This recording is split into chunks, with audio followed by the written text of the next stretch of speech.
معكم الكوتش زينب، واليوم غادي نتكلموا على الفرق ما بين العقل والنفس والروح، وشكون فيهم اللي كيكون هو اللي كياخذ القرار. تابعوا معنا حتى الاخر باش تفهموا شنو هو الفرق ونفهموا نفوسنا اكثر. هذا الخلط ما بين النفس والروح والعقل كاين عند بزاف ديال الناس وطرحنا على راسنا كاملين، لان في واحد الوقيته كنقولوا مع راسنا علاش كنعاود ندير نفس الحاجه وانايا قلت مع راسي ما عمرني ما غادي نعاود نديرها. علاش فاش كنكون عارف الطريق وعارف اش غادي ندير كندم من بعد. شكون اللي كيقرر في الداخل ديالنا؟ واش انا ولا العقل ولا النفس ولا الروح ولا شي حاجه واحده اخرى اللي كاينه في الداخل ديالي اللي كتحرك وكتسبق اي قرار؟ وبتفكير اعمق كنلقاو ان العقل ماشي ديما كلشي كيجي منه، لان العقل كيقدر يفهم، كيقدر يشوف النتيجه، وكيقدر يقول هذا الطريق راه ما غاديش تنفعني وما خاصنيش نمشي فيها، ومع ذلك كنلقاو راسنا مشينا في هذيك الطريق. يعني ان العقل كان حاضر ولكن ماشي هو اللي تحرك في الاول. العقل كيفهم ولكن ماشي ديما هو اللي كيقود القرار. من جهه اخرى كاينه الروح هي جايه من عند الله سبحانه وتعالى، بها كنكونوا احياء، وبها كنحسوا بالمعنى، وبها كنميزوا فين كاين الصدق وفين ما كاينش. الروح ما كديرش شي ردة فعل وما كتفرضش السلوك اللي خاصنا نديروه، هي غير كتشير بحال شي بوصله داخليه اللي كتورينا فين خاصنا نمشيو. الا مشيتي في الطريق ما منسجماش معاك، الروح ما كتعاتبكش ولكن كتخليك تحس بواحد الضيق في الداخل ديالك. وإلا كنتي غادي في واحد الطريق اللي فيها الصدق كتحس بالراحه حتى ولو كانت هاد الطريق صعيبه. دابا السؤال ولا اوضح، الى العقل فاهم والروح هي اللي كتوري الطريق، شنو هو هاد الشيء اللي كيبقى وكيحرك السلوك؟ هنا كنوصلوا لواحد النقطه مهمه، واحد المصطلح اللي العرب سموه من زمان النفس. هذه التسميه ماشي حديثه وماشي يلاه تولدت البارح، هذه التسميه هي عربيه وجات صريحه في القرآن الكريم، لان العرب في هذه التسميه هذه ما كانوش كيسميو غير الاحساس ولا التفكير، كانوا كيسميو المنظومه الداخليه اللي كتحرك في الداخل ديالنا قبل من اي قرار. النفس ماشي هي العقل وماشي هي الروح، ولكن هي اللي كتدخل ما بيناتهم وكتحول شنو تعاش لسلوك. من هنا كيبان علاش كنقدروا نكونوا عارفين الطريق وحاسين بالمعنى ومع ذلك كنمشيو في الاتجاه اللي كيضرنا. دابا قدرنا نسميو الادوار. في هذه الحلقه غادي نبقاو غير في الفهم، لان قبل ما نهدنوا النفس خصنا نعرفوها كيفاش كتخدم. غادي نقربكم من النفس بواحد الشكل بسيط اللي ممكن لاي واحد يفهمه. تخيلوا معايا واحد اللمبه، هي لمبه عاديه. الروح داير بحال هذاك الضو ديالها. الروح جايه من عند الله سبحانه وتعالى، وهي اللي مخليه الانسان يكون حي وحاضر وعنده احساس بالمعنى. بلا هذا الضو ما كاين لا رؤيه ولا اتجاه ولا حياه. العقل هو بحال هذاك الزر، كيقدر يشعل وكيقدر يطفي وكيقدر يفهم فين كاين الخلل، ولكن الزر بوحدو ما كيخلقش الضوء. النفس هي هذاك الزجاج ديال اللمبه، هي اللي كتخلي الضوء يبان مزيان ولا يبان ضعيف ولا ما يبانش كاع. الا كان الزجاج نقي الضوء كينور بلا مجهود، وإلا كان موسخ ولا مشقق او لا فيه شي لون اللي ماشي ديالو او لا متقلب شي حاجه، الضوء كيبقى موجود ولكن ما كيوصلش كما هو. ماشي حيت الروح نقصات، ولكن لان النفس تحملات بخوف قديم، بألم ما داواش، بشي ردود فعل، بشي تعلمات اللي كتكون حمات بها راسها من قبل. وهنا كنرجعوا للسؤال الاول، علاش كنكونوا عارفين وحاسين بالمعنى ومع ذلك كنعودوا نفس السلوك؟ لان الضوء موجود ولكن الزجاج ما بقاش صافي.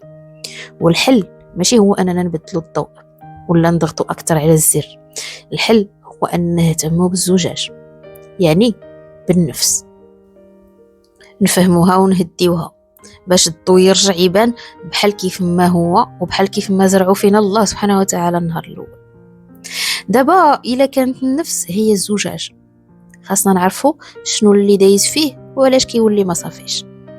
النفس ماشي شي حاجه غامضه، هي كتكون من واحد العناصر واضحة. أول حاجة هما التجارب اللي عشناهم، مواقف وقعات ولا كلمات تقالت ولا شي أحداث خلات فينا أثر. تاني حاجة هو إحساس اللي كنا حسينا به في شي لحظة معينة، خوف ولا حزن ولا إحراج ولا غضب ولا حتى فرح. بزاف ديال الأحاسيس ما كتعاش حتى الآخر وكتبقى معلقة في الداخل ديالنا. ثالث حاجة هي ذاكرة تخزنات، النفس كتسجل كل شيء وأي حاجة ولو كانت بسيطة، كتسجل فين تألمات وكتسجل فين تهددات وفين كان خاصها تحمي راسها. ورابع حاجة هي التعلم ديال كيفاش تبقى آمنة، لأن أول دور هاجس كاين عند النفس ديالنا هي تخلينا في أمان. وهنا كيخصها تهرب، وهنا كيخصها تسكت، وهنا كيخصها تهاجم، وهنا كيخصها ترضي. هادشي كامل كيجتمع مع الوقت وكيولي واحد النظام اللي كيخدم بوحدو. يعني إلا بغينا نلخصو، النفس هي التجارب اللي عشناهم زائد الأحاسيس زائد الذاكرة زائد تعلم الحماية. وملي كيتشابه الوضع ولا كنعاودو نعيشو شي حاجة اللي مشابهة لواحد اللحظة عشناها من قبل، النفس ما كتفكرش، هي كتفعل، والعقل كيجي من بعد غير باش يشرح علاش وقع اللي وقع. وبهذا الشكل النفس ما كتكونش شريرة ولا ضعيفة، هي غير قديمة ولكن خدامة مزيان باش أنها تعطيك إحساس بالأمان. ودابا ولا واضح علاش الزجاج كيقدر يتوسخ وعلاش خاصو اهتمام ماشي صراع.